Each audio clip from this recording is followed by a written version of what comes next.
just felt Holy Spirit was really just stirring there through that worship, and that he just wanted us to kind of bask in that.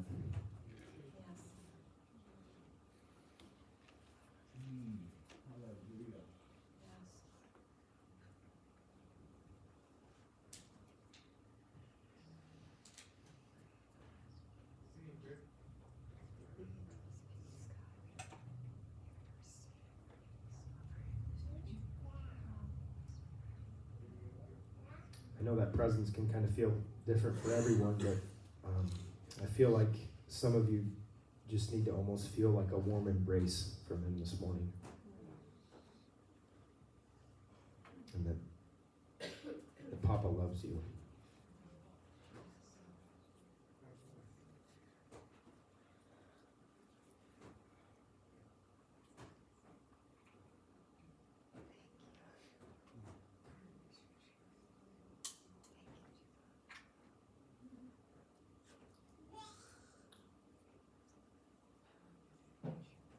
Jesus, we thank you for your presence.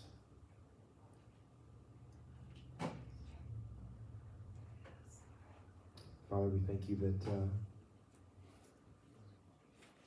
when we come and worship, it's just a small token of appreciation, just giving back to you, Father, for what you do for us.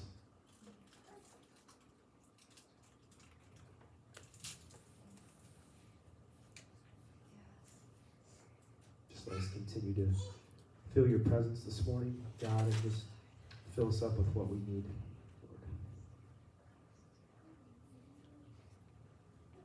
We just praise you for this time. In Jesus' name. Amen. Amen.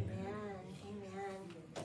All right, kids, middle school, high school, you're heading out with Mr. Chuck Lyon, Mr. PE teacher, dad, son-in-law, and then everybody else is going back with Dee today. We bless those kids as they go. We do. We don't have a Tiny's helper, so parents, if you're taking your little tiny toddlers back there, you might need to check in on them from time to time because Dee's gonna handle that by herself. So bless you kids as you go. So she needs backup for sure.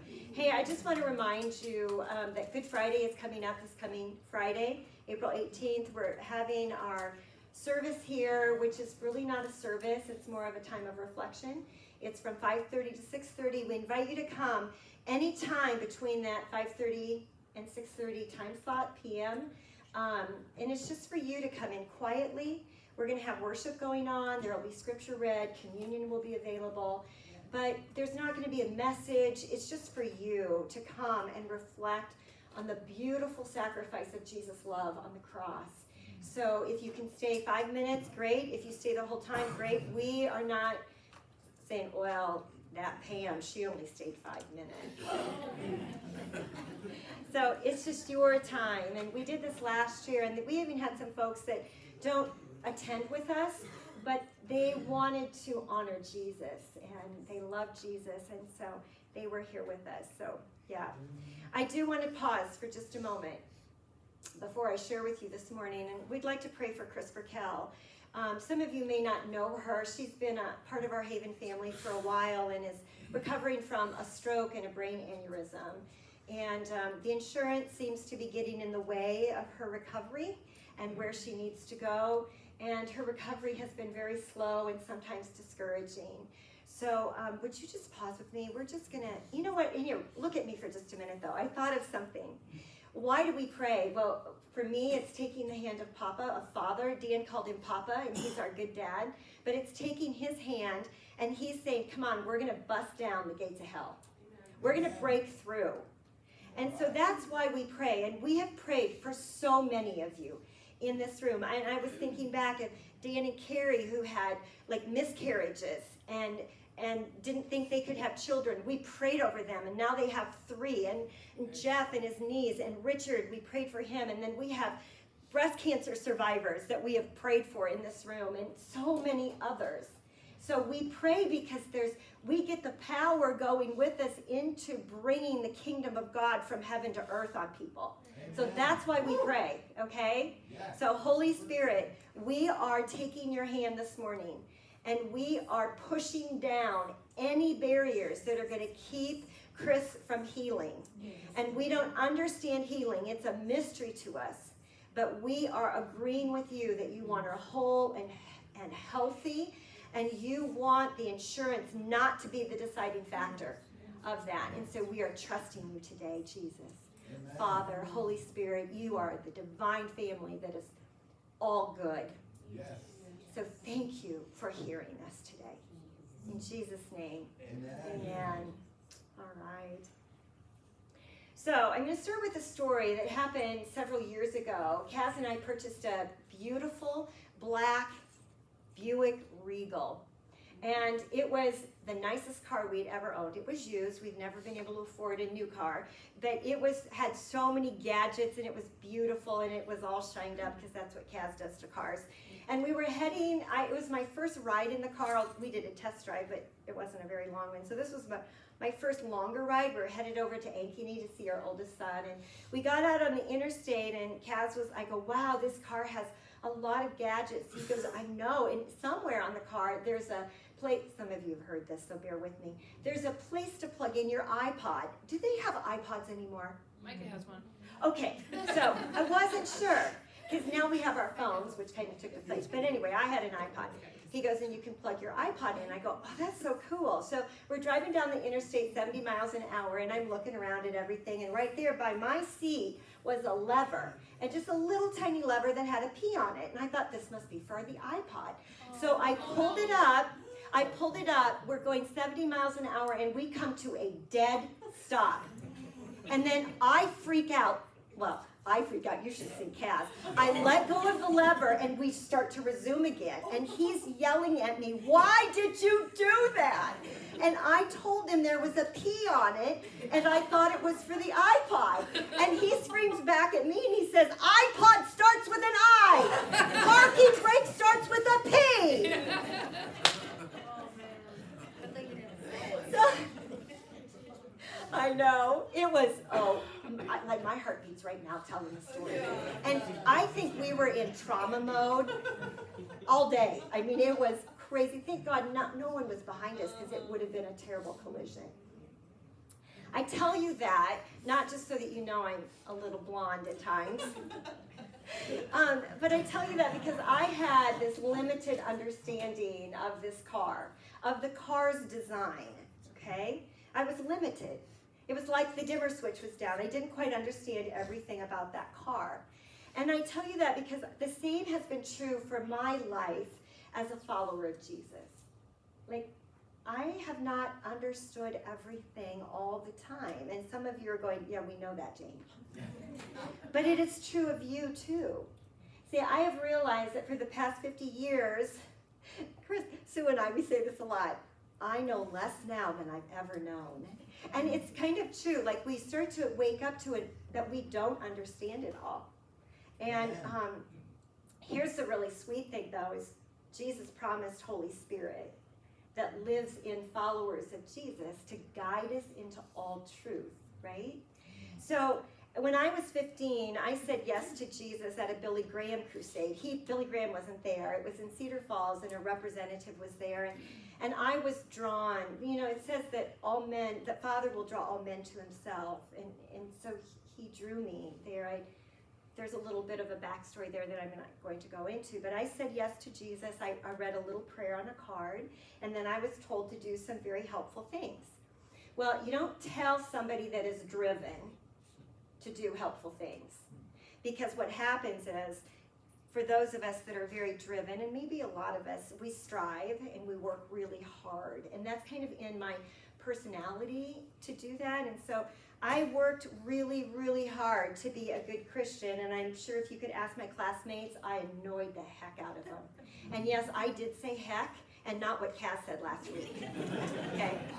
So I annoyed them. I'm sure I did. But at 16, 1 year later, I was so frustrated with walking the Christian life, okay? And I don't do that. It's more like I was tired. There was like cobwebs in my thinking as I think back.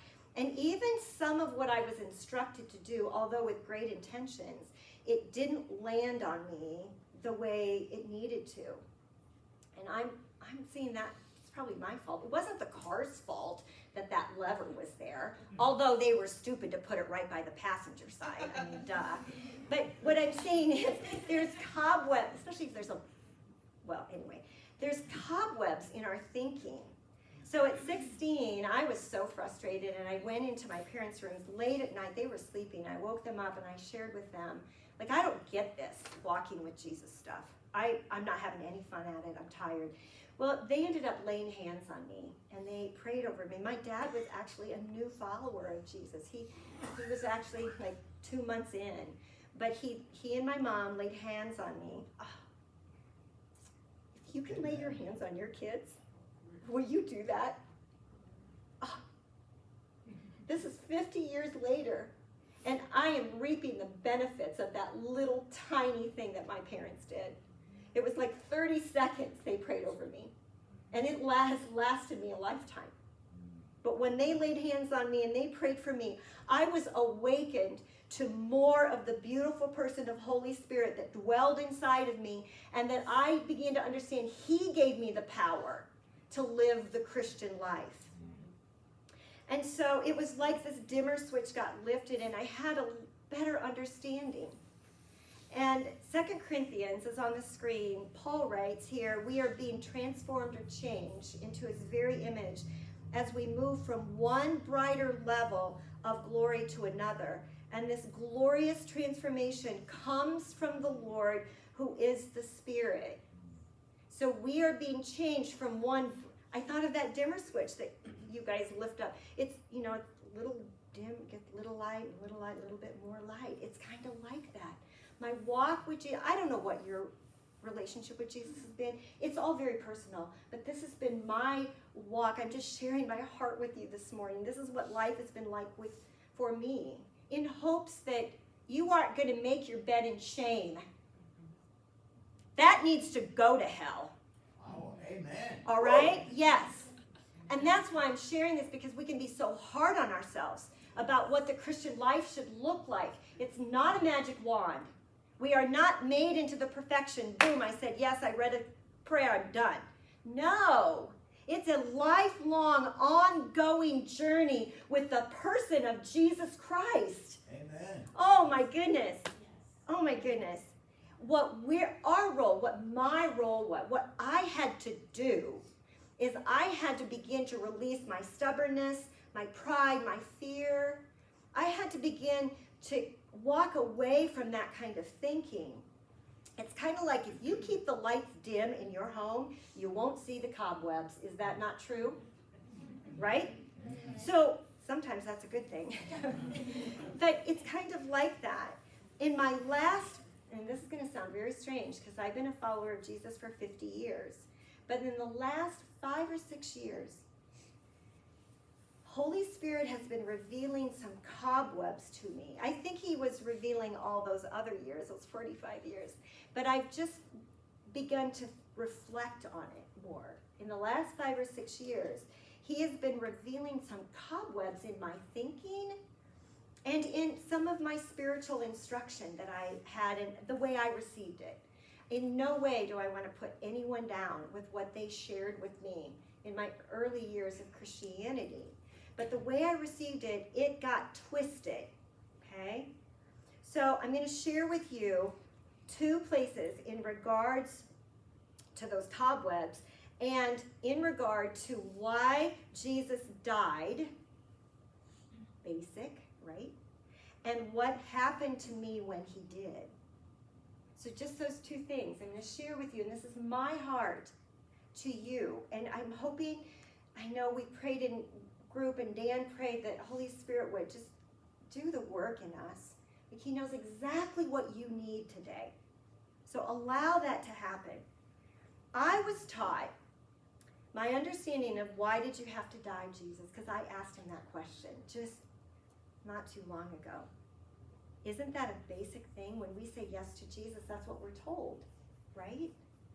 But I had to go back to that 50 years later and say, why did you have to die, Jesus? And I was taught that God is love. Now this is what landed on me. Yet he killed his own son because he required a blood sacrifice to satisfy his anger towards us. He punished Jesus in our place. So that is what I have carried with me for a lot of years.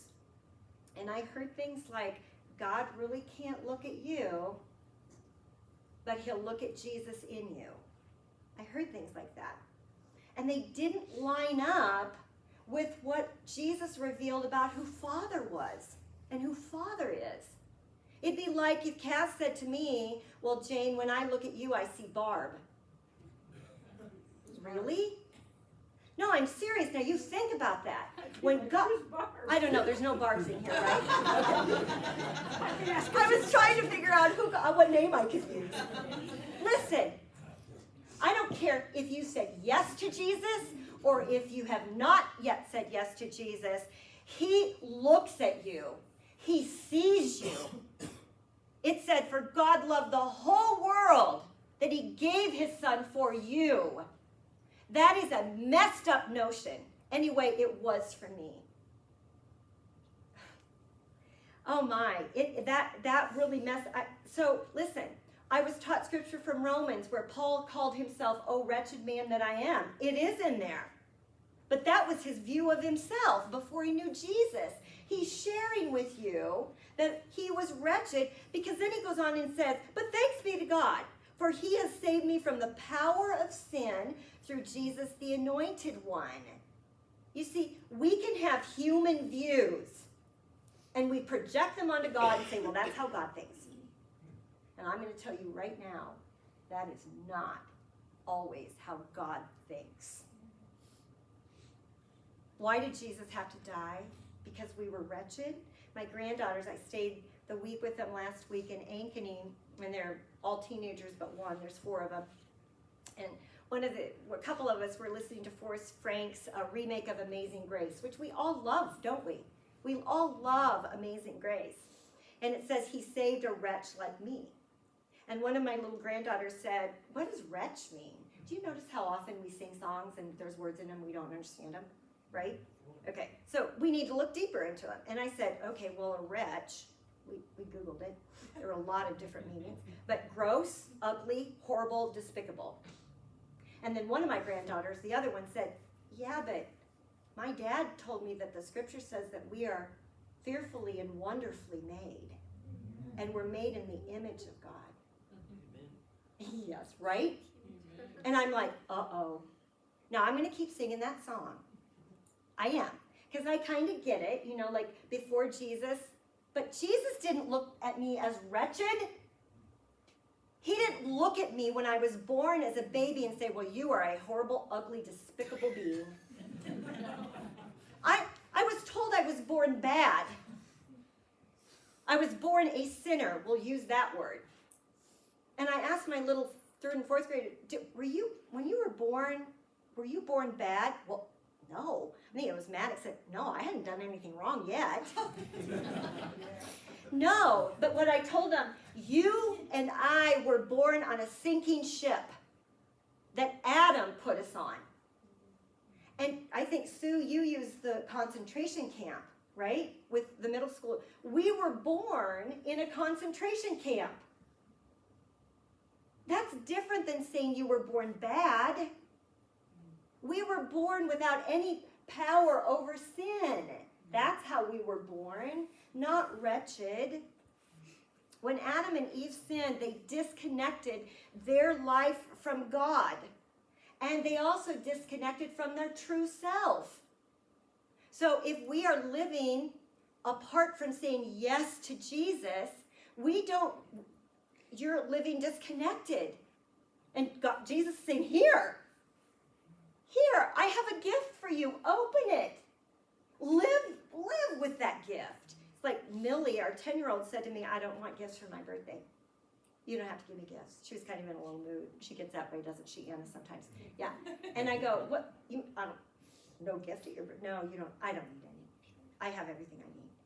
And I go, well, I love you. I'm going to give you a gift. Whether you open it or not is up to you. It's the same way with what Jesus has offered us. Okay. Paul uses the terms often, we're prisoners, we're slaves, and the Holy Spirit has been lifting this dimmer switch for me. And then I was also taught that God is a God of justice, and I would say absolutely. But then people project their view of justice. So my justice, human justice, is there's got to be punishment for what you did. But Isaiah, the prophet Isaiah, speaks of God's justice. And it's a justice of mercy, compassion, kindness, restorative. He puts us back together.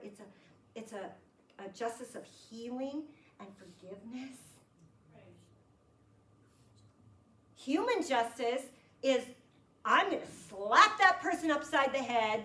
I'm going to throw him in prison. And I understand that we live on earth. Don't hear me say that we got to throw out our judicial system. I'm not saying that. I'm just saying that's human justice.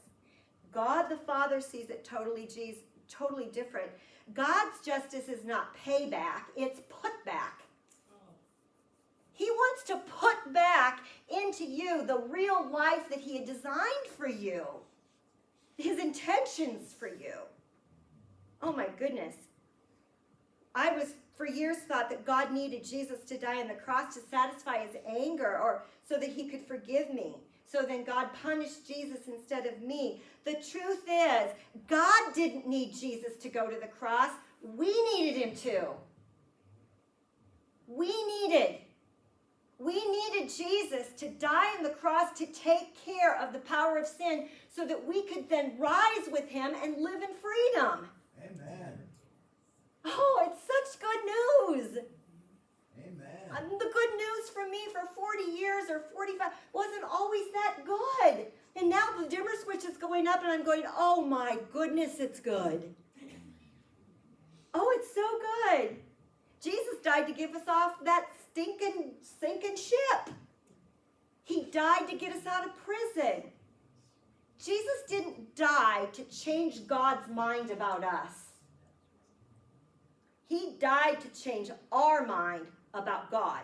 Amen. Right? Yes. Hallelujah.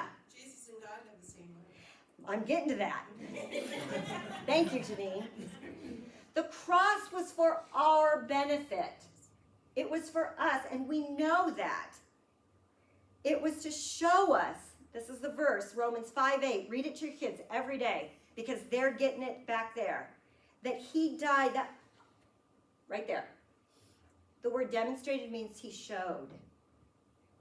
He died to show us how much he loved us.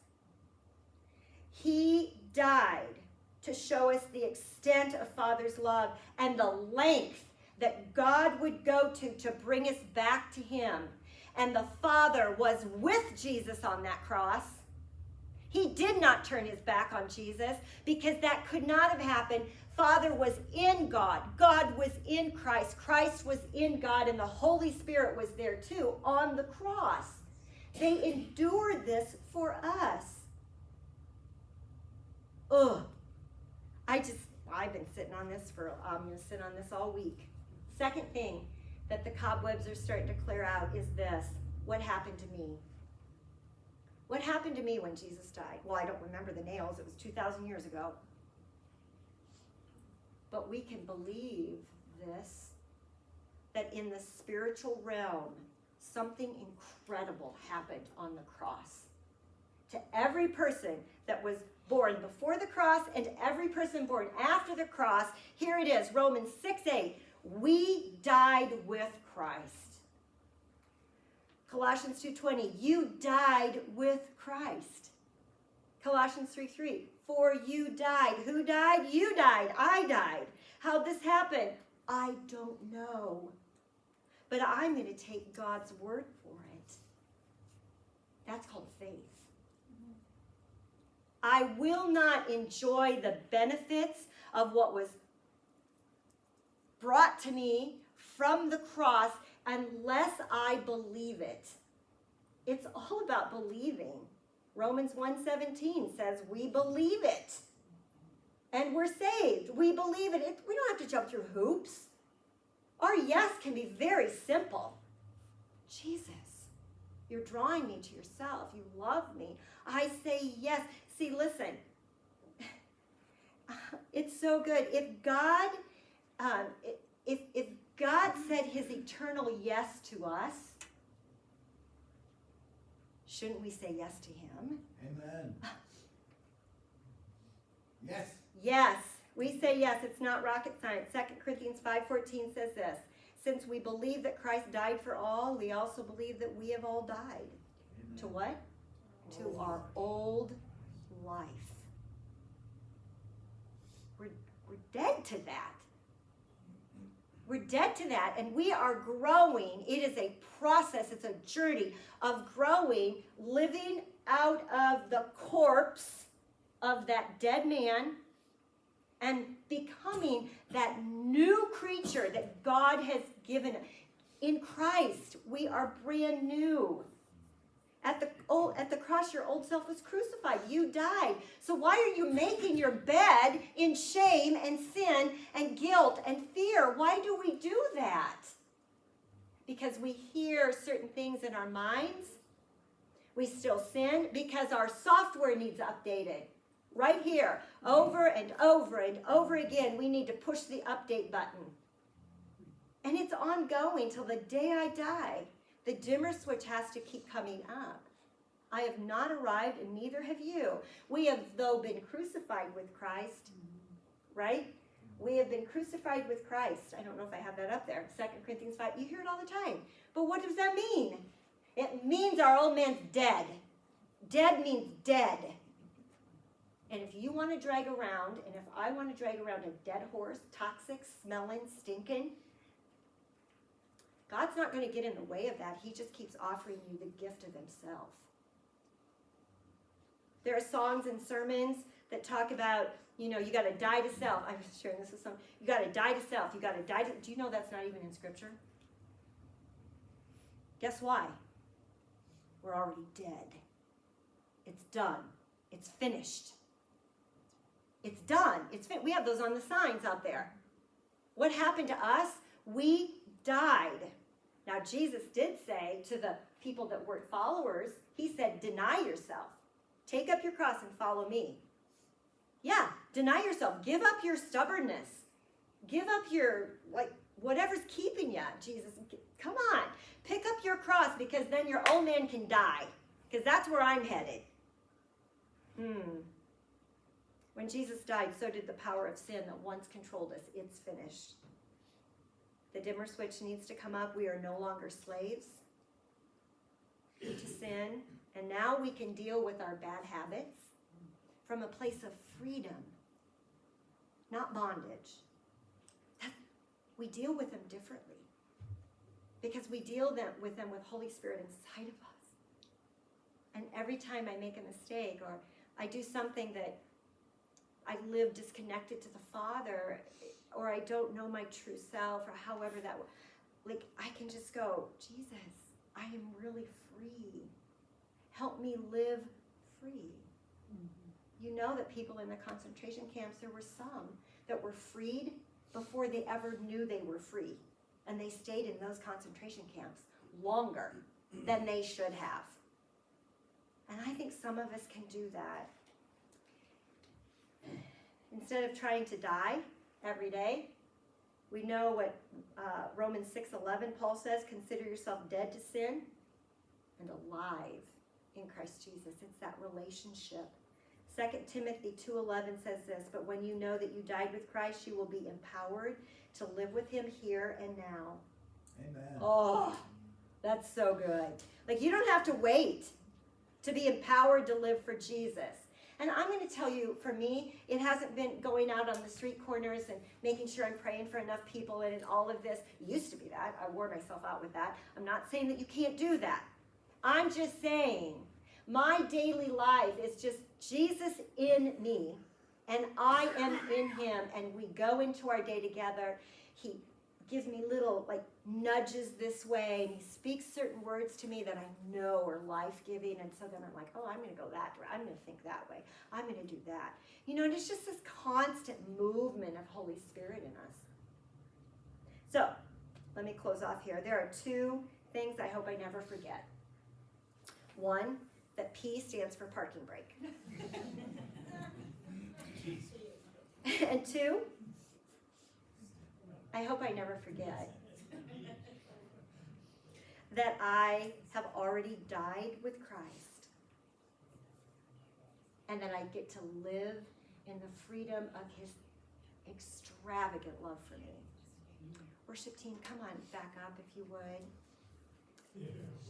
This morning, I would like to encourage you today, if you have said yes to Jesus, there might be some cobwebs in some of your thinking that you've been confused about. Like, that doesn't make sense, or that doesn't line up with how Jesus revealed the Father. That's just something for you to take up with him. Like, take it up with Holy Spirit and say, help me, Holy Spirit. If you have not said yes, and there might be some people online that have not said yes to Jesus, maybe you don't even know how because you were told that you had to say it this way and somebody had to be there with you. And I think of Donna. You've only told me a tiny bit of your story, and I might get this wrong, but she's a nurse that lived through COVID, and there were many patients that died on your shift. And she came home and told Greg, I don't know what I'm going to do. I think I need Jesus. And you did not know how that was going to look in the religious sense, did you? I love that. Because Jesus made it clear to her without jumping through any hoops. So I say that because if you have, done the kind of the traditional stuff that I did, saying and receiving Jesus, that's great. That is our journey. But today, some of you just need to say yes to him. It's a simple yes, Jesus. I want to live in the freedom that you've made available for me. And then you just begin this journey. Okay? So if you would just close your eyes for just a minute, I want to pray over you.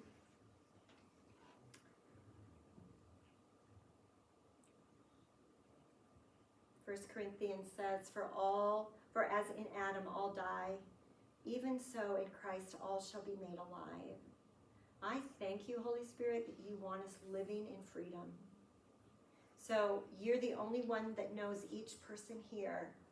And I'm asking you, Papa, that you would bring the dimmer switch up on some places where maybe they're not living in freedom, and that you're going to deal with maybe stubbornness and pride so that they can come to you humbly and just say, I need your help.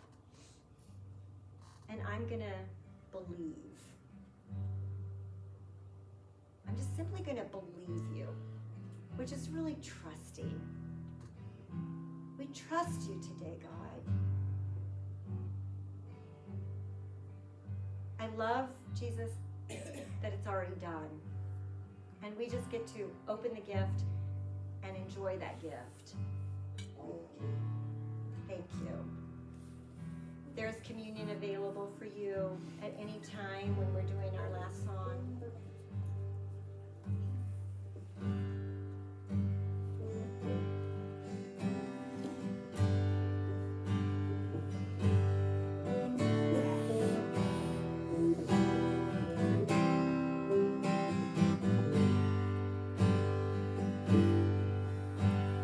Seek on the hill of Calvary, my Savior bled for me, my Jesus set me free. Look at the wounds that gives me life, grace flowing from his side, no greater sacrifice. What he's done, what he's done, all the glory and the honor to the Son. My sins are is heaven. I praise God for what He's done. Sing for the freedom He has won. Even death is dead and done. His life has overcome. Speak, say the name above all names, over every broken place. He's risen from the dead. And what He's done, what He's done, all the glory and the honor to the Son. My sins are forgiven. My future is heaven. I praise God for what He's done. Now on a throne of majesty, the Father's will complete. His reign is victory. Sing hallelujah to the King. He is worthy to receive all the worship we can bring. What He's done, what He's done, all the glory and the honor to the Son. My sins are forgiven. My future is heaven. I praise God for what He's done. I'll never forget what He's done. I'll never forget what He's done. I'll never forget what He's done. Thank you, Jesus. Thank you, Jesus. We love you. And you loved us first. So we're loving you back. If you need prayer this morning, grab somebody next to you, come on up front. We would love to pray with you this morning.